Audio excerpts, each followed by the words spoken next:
এসো। বিশ্বাস যদি না থাকে তাহলে আসার দরকার নাই। জয় রাধে। সবাই মিলে দুটি ভাব উত্তোলন করব। বৃন্দাবনে বৃন্দাবনে কে কে যাবি?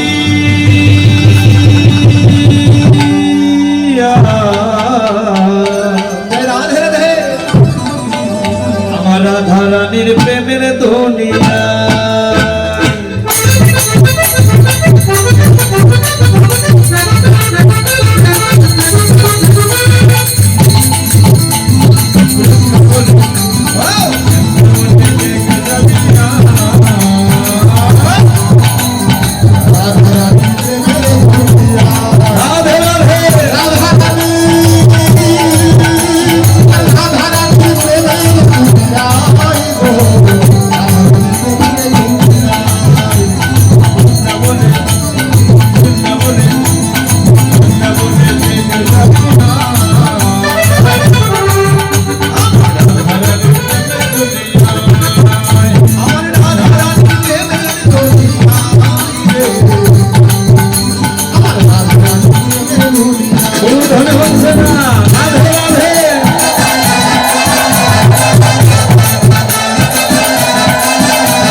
আসলেও তো সেই মায়েরা বাড়ি থেকে সেবা করে এসেছে।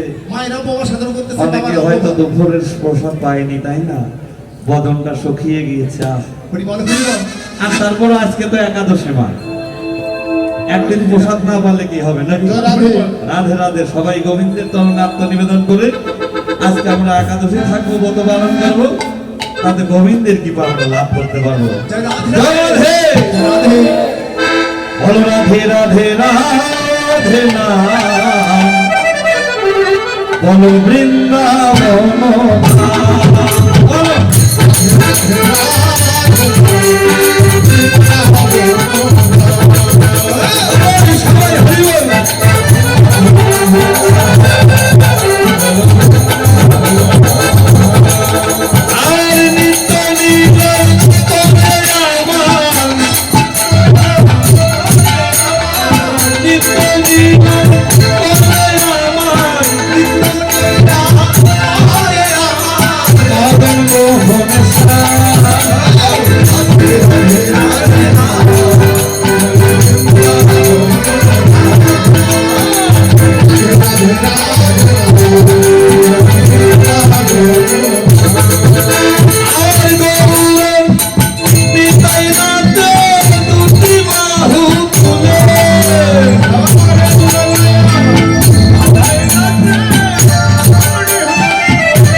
বৃন্দাবনে আশ্রয় দত্ত রাধারানীর চরণ, বিষয় দত্ত হলো আমার গোবিন্দের চরণ।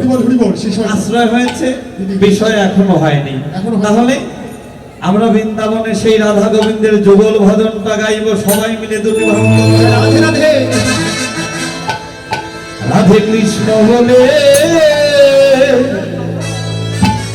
দুটি বাহু তুলে এসো না ভাই হরি বলে।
এখান থেকে বলবেন ওই ভাঙা থেকে যেন শোনা।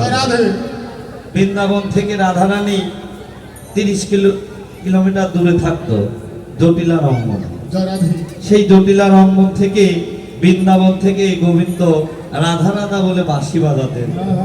আর 30 কিলোমিটার দূর থেকে ঘরে বসে তিনি সেই বাঁশির ধ্বনি শ্রবণ করতেন। কিছু প্রভাবে একমাত্র যোগমায়ার প্রভাবে। তো এখান থেকে আপনারা ধ্বনি করবেন যেন ওই ভাঙা থেকে শোনা যায়, তাই না? রাধে বৃন্দাবনেশ্বরী রাধারানী কি, মহারানী কি, শ্যাম সুন্দর কি, সাধু গুরু বৈষ্ণব কি, গুরু গৃহ কি।